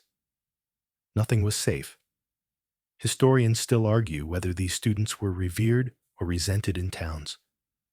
Some cities loved the prestige of a university. Others resented the wandering scholars who left behind unpaid tabs and poetic graffiti. Either way, the tavern was often their second home, or third. After the cathedral and the bakery, you lean closer. The topic has shifted. Aristotle, the quill-eared one, declares, was wrong about onions. The others gasp. He continues, "They do not cause melancholy. I've eaten 3 and feel divine." His neighbor, pale and shaking, mutters, "You're crying. From joy." You hide your smile behind your mug. Then, the conversation turns toward ale. Specifically, whether it's a base or noble beverage. One scholar argues it reflects the humility of man. Another insists it clouds reason and is thus an enemy of virtue. A third chimes in with, "Unless it's mulled with clove, then it's medicinal." The barmaid passes and mutters, "You lot still owe me for last week's experiment." One scholar bows dramatically. "We're publishing soon." She rolls her eyes and keeps walking. It's worth noting that education in the Middle Ages wasn't what modern minds imagine. Universities were loud, competitive, and often violent. Students rioted, challenged professors, and sometimes carried weapons to class. Learning Latin was mandatory, but manners? Optional. You watch as one scholar produces a scroll, unfurls it, only to discover a large smear of stew near the bottom. "That's not from me," he says defensively. Another pulls out a coin and begins spinning it to determine whether Aquinas or Boethius gets the final word. You're not sure who wins? The coin vanishes into a crack between floorboards. Someone at the table notices you watching. He waves you over. You look like a man with opinions." You shrug. "Depends on the topic." "Do dogs have souls?" You pause. "Some. One lives in the fireplace." He beams. "See? He gets it." They make room for you. You find yourself seated on a crate that creaks ominously. A page is handed to you. It's covered in diagrams of circles, question marks, and something that might be a poorly drawn goat. "This is our theory of virtue cycles." You nod slowly. "Why is the goat crying?" "We don't know yet." For a moment, you're part of it. The academic murk, the tipsy speculation, the joy of asking questions with no good answers. You can see how addictive it must be. How dangerous, too. These men, barely older than boys, are armed with knowledge, but few consequences. They walk between worlds, literate in an illiterate age, curious in a world that often discourages questions. One of them raises a toast to confused thinking and well-seasoned bread. Everyone drinks, even you.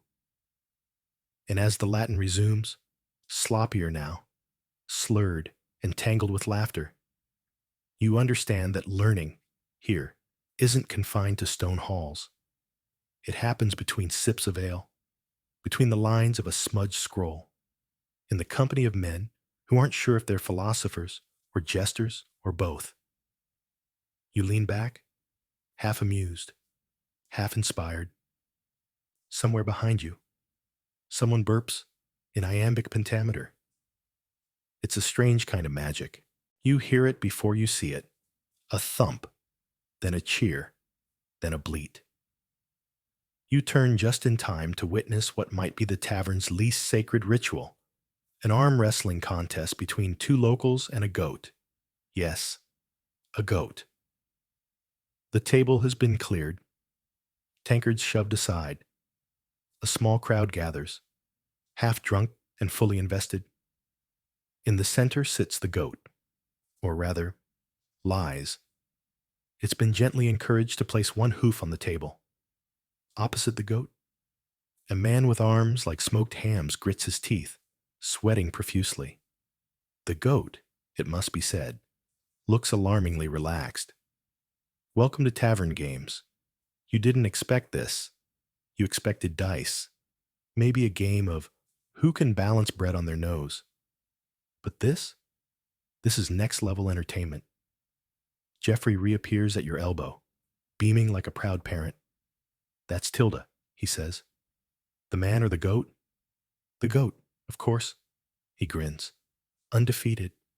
Indeed. Tilda is a local legend. A small, sturdy creature with a smug expression and the posture of someone who's been arm wrestling peasants for years. Her handler, an old man missing half his beard and all of his front teeth, encourages her with rhythmic clucks and a carrot balanced behind his ear. The man opposite her strains, muscles bulging, face red. There's a moment of tension, and then his arm slams down with a meaty thwack. The crowd roars. Tilda, meanwhile, hasn't moved. Jeffrey claps. She's like a statue, a sassy statue. Tavern games were a vital part of medieval leisure culture. People didn't have television, chessboards were expensive, and not everyone could afford dice. So they improvised. Rock-throwing contests, riddle duels, pie-catching competitions, and in some particularly rowdy towns, snail racing.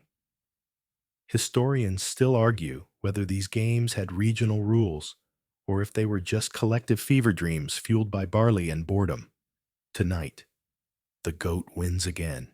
You watch as bets are exchanged, a wedge of cheese, a flask of vinegar, and what looks like an IOU scribbled on the back of a religious pamphlet. No one seems upset. Losing to a goat is, apparently, a badge of honor. You wander further down the room and find another contest brewing. Two women trying to see who can hold a tankard on their head the longest while dancing. One of them is singing, badly. The tankard tips, spills, and soaks a man trying to teach his ferret to sit. He doesn't notice. Another table hosts a quieter game. Small wooden discs flick toward a target scratched into the tabletop with a knife. A girl wins by accident and is immediately crowned with a napkin. It's chaos, but a familiar kind, like a family reunion where everyone's slightly damp and half related. Then you hear it, a chant. Ale sausage! Ale sausage! You turn just in time to see a boy, barely 12, lifting a small, wriggling badger over his head like a sacred relic. The creature is wearing a tiny belt. Someone plays a dramatic chord on a lute. Jeffrey gasps. They brought him back, you whisper? Who is Al Sausage? The badger who beat the mayor in a wrestling match 2 summers ago. Absolute legend. The badger is placed gently on the table. Someone lays down a miniature obstacle course of overturned tankards, bread crusts, and a spoon. He scampers. The crowd erupts. You cannot look away. It's easy to forget, amid the laughter and strange animal rituals, that life outside these walls is brutally hard. Most people here work sunup to sundown. They've lost family to fever, harvests to rain, and teeth to soup. But inside this tavern, just for a few hours, they invent joy from whatever's lying around. Goats, spoons, small mammals named after snacks. One woman, watching Ale Sausage navigate a tricky pivot near a candle stub, whispers, I needed this. You get it. Eventually, the games wind down. Tilda is rewarded with a mug of warm ale and a gentle pat. The dancers collapse into laughter.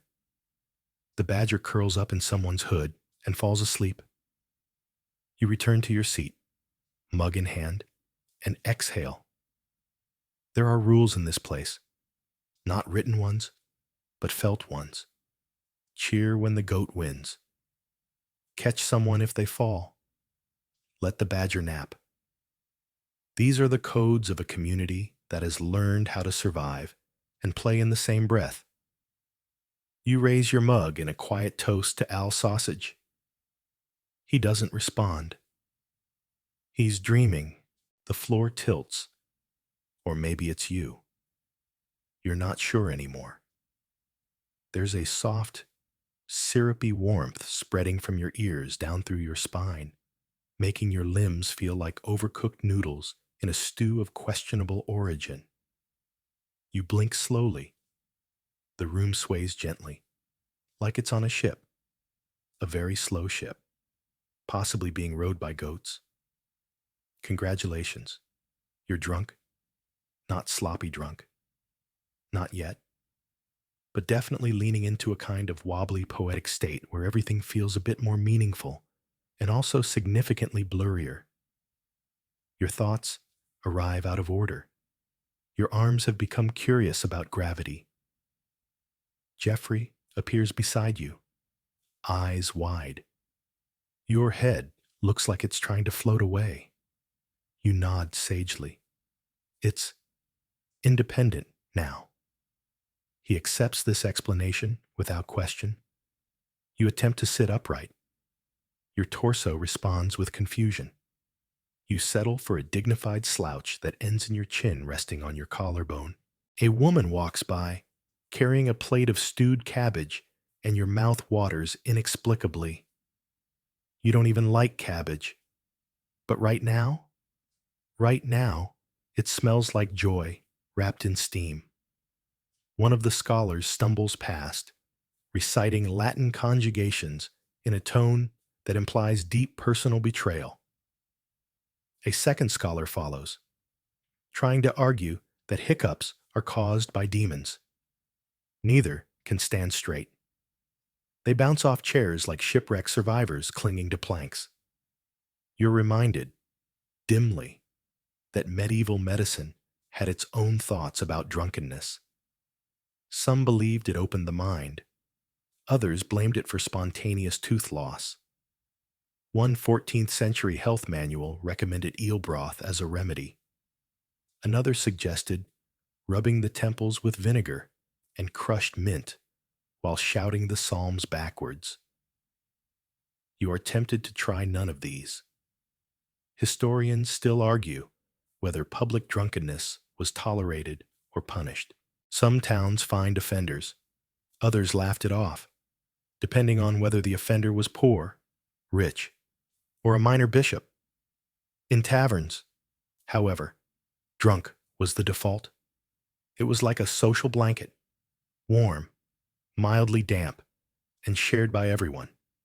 You reach for your mug, misjudge the distance, and pat the table twice before finding the handle. You lift it to your lips. It's empty. This feels personal.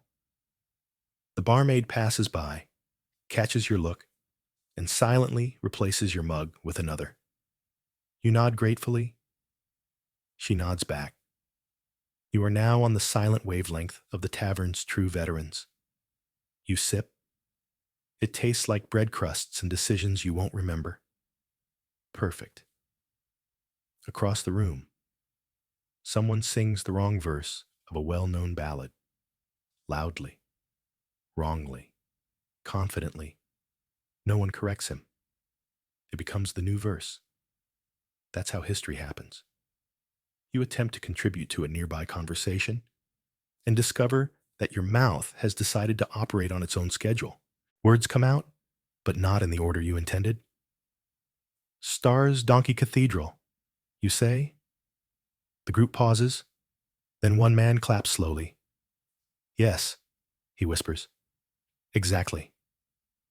A strange serenity settles over you. The floor creaks. The air hums. Someone is crying into a sausage roll. Your arms don't know where to rest, so they alternate. One on the table, one dangling, both folded. Neither folded. One touching your face like it's trying to remember your features from a dream. You try to count how many drinks you've had. You get to 4, or 5, or maybe you're counting goats. Time does not exist here. Only ale, and the slow melting of ego. You close your eyes for just a second. When you open them again, your boots are on the wrong feet. Not literally, just emotionally. You're not sure when you stood up, or if you even did. Your legs are having a private meeting. You are not invited. A stool tips over nearby. Laughter follows. The stool is propped back up with reverence. You feel profoundly connected to the room, to the mugs, to the candles dripping wax onto slices of bread. You love everyone here, especially the badger. Jeffrey passes you a piece of dried fruit or a rock. You eat it anyway. Someone leans over and hands you your hat. You did not bring a hat. You thank them. You're now fully in the middle zone, what some medieval thinkers called the golden fog, a state of relaxed idiocy, where your fears drift away and everything becomes soft and slow. And here's the thing. It's nice. Yes, your boots feel weird. Yes, you may have just thanked a stool for its service, but for the first time in what feels like years, your mind is still. No chores, no lord's taxes, no plague talk, no rain-rotted grain, just candlelight, music, warm ale. You sip again. It's terrible. It's perfect. You're mid-giggle about absolutely nothing. Something involving a pigeon and a sock. You think, when a heavy hand lands gently on your shoulder. It's not threatening. Not quite. But it is firm. And the voice that follows is practiced in the art of tavern diplomacy. All right, friend, the man says, low and patient. Time to wobble home. You glance up, eyes blinking unevenly. The figure standing over you wears a simple coat with a stitched emblem. Part town watch, part amateur philosopher. His beard is uneven, his smile knowing, and his other hand is resting near what may be a walking stick or a very tired weapon. You've been asked to leave. Politely-ish. You're not alone. Around the room, the barmaid has begun her subtle end-of-night sweep. Tables are being wiped, sort of. Stray mugs are reclaimed, and the fire's been poked into submission. Even Tilda, the arm-wrestling goat, has curled up on a pile of cloaks, her one visible eye blinking in half-time with the candlelight. Curfew? You manage. The man nods. City bell rings soon. You don't want to be outside after it tolls. In many towns, taverns weren't allowed to operate past a certain hour. Not because of morality, necessarily, but because things got messy. The later it got, the more prone people were to duel, sing, gamble body parts, or sleep in wells.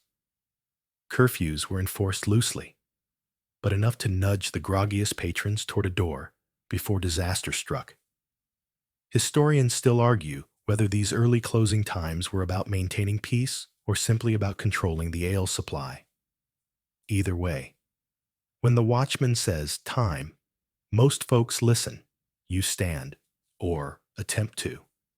Your knees perform a brief rebellion. You lurch forward, caught halfway by Jeffrey, who has suddenly re-emerged from behind a barrel with an expression that suggests he's been in your position many times. We're leaving, he tells the watchman. See? Look at us. Exiting. The watchman grunts and moves on to the next table. You shuffle toward the door, limbs heavy, brain foggy, but humming pleasantly. Where are we going? You ask Jeffrey. Out. And then? He tilts his head. That depends. Can you walk in a straight line? You try. You fail. We're taking the long way. Then, outside. The air is colder than expected. It bites at your cheeks and clears your head just enough to realize you have no idea where your shoes went. You look down. Oh, you're still wearing them. Backwards. Jeffrey helps you write them with a practiced hand. Better, he says, slurring slightly, much less wizard-like. The streets are dark, but not empty. Other tavern refugees wander by candlelight or starlight, some arm in arm, others muttering gently to walls and livestock. One man insists he's married to a barrel and must say goodnight properly before continuing home. The city watch patrols in slow, purposeful loops. They're not interested in starting trouble, just keeping it from escalating. Unless you're loud or accidentally try to argue with a horse. Jeffrey hums as you walk. It might be the goose song from earlier, or it might be the sound of his boots slapping slightly uneven cobblestones. You pass the edge of the market square. A dog yawns at you from under a cart. A baker lights his oven in the distance, a soft glow blooming like a promise. You're fading now. Thoughts like feathers, limbs like pudding. The ale is doing its final trick, transforming you from a human being into a gentle sack of contentment. Did I pay? You ask no one in particular. Jeffrey shrugs. Probably. Did I insult a nobleman's boot? You sang to it. You groan. He pats your shoulder. You were very sincere. You turn a corner. Somewhere behind you, the tavern sighs into silence. A door closes. The goat dreams of trophies. Mickle in the fireplace snores softly into the ashes. The night is quiet, and you, somehow, are still upright. Barely. This is the final phase of the tavern ritual. Departure. Not a triumphant march, not a dramatic exit, just a slow fade into the night, cloaked in ale and odd memories. A man stumbles past you and says, "Do you remember where your mouth is?" You nod. You hope you're right. Jeffrey leads the way. The wind picks up. You walk. You awaken to the unmistakable smell of hay and something else. Damp wood. A faint barnyard funk. The particular scent of a place that holds secrets. Rats. And last year's apples, all in the same shadowy corner. You open one eye. You are in a hayloft, not near a hayloft. In one. You blink slowly. Light slants through warped wooden slats. Dust floating in the air like sleepy confetti. Somewhere below. A rooster declares war on morning. A cow snorts, or maybe that was you. You sit up, gingerly. The world tilts, but just a little. The kind of tilt that says, you'll survive this, but not quickly. Your mouth tastes like a mixture of bread, regret, and someone else's pipe smoke. Jeffrey is curled up a few feet away, wrapped in what appears to be a curtain. His boots are on the wrong feet. Again. One hand clutches a cheese rind like a relic. And beside you is a woman. She's asleep. Peacefully. Gently. Not snoring. Her hair spills across a bundled cloak. Her hand rests near yours. You panic. Did you? Are you? You check your clothes. Still on. Mostly. Slightly rearranged, but no alarming gaps. You check for a ring. Just straw. You inch toward Jeffrey and whisper, "Did I get married last night?" He lifts his head, squints at the sunrise, and mutters, "Legally? Who knows?" Because here's the thing. In many parts of medieval Europe, getting married didn't necessarily require a priest, or a church, or even a document. All it took was two people, a mutual promise, and ideally at least one witness who wasn't passed out under a table. If you declared your vows per verba de praesenti, words spoken in the present tense, you were married. Historians still argue how binding these informal unions were. Some records treat them as fully legitimate. Others dismiss them as temporary arrangements forged in moments of ale-fueled sincerity and regretted before breakfast. You look again at the woman. She stirs slightly. You do not recognize her. Jeffrey chuckles. She looks happy. Maybe you sang to her. You groan and lie back in the hay. You try to retrace the night, the warm ale, the nobleman's boot, the goat, the Latin debate, the badger again, and then the walk. Or was it a crawl? Someone must have offered you this hayloft, or you broke in, or you mistook it for an inn and paid a chicken. Either way, it's morning now, and there's no escaping that. You sit up again and realize there's a note tucked into your belt, folded parchment, crude handwriting. You owe 2 pence for the ladder? Joy. You don't remember a ladder? You stand. Your knees protest. Your back speaks in riddles. You brush straw from your shoulders and look around for a way down. The ladder, presumably. Jeffrey groans. Breakfast? You nod. If I can find my dignity, I'll bring it too. You climb down, slowly, feet careful, body cautious, head full of fuzz and fragments. The barn opens to a pale morning sun. The town is just beginning to stir. The tavern is closed, shuttered, but smoke drifts faintly from its chimney. A small goat trots past. You salute it. As you and Jeffrey wander toward the promise of bread, or broth, or anything edible, you realize something strange. You're smiling, because for all the aches, the lost coins, the suspicious ring of a maybe marriage, you made it. You lived a medieval tavern night, and you might even do it again. Someday. But not tonight. Definitely not tonight. You've made it through the muck and merriment, the smoke and spilled ale, the song and slightly questionable stew.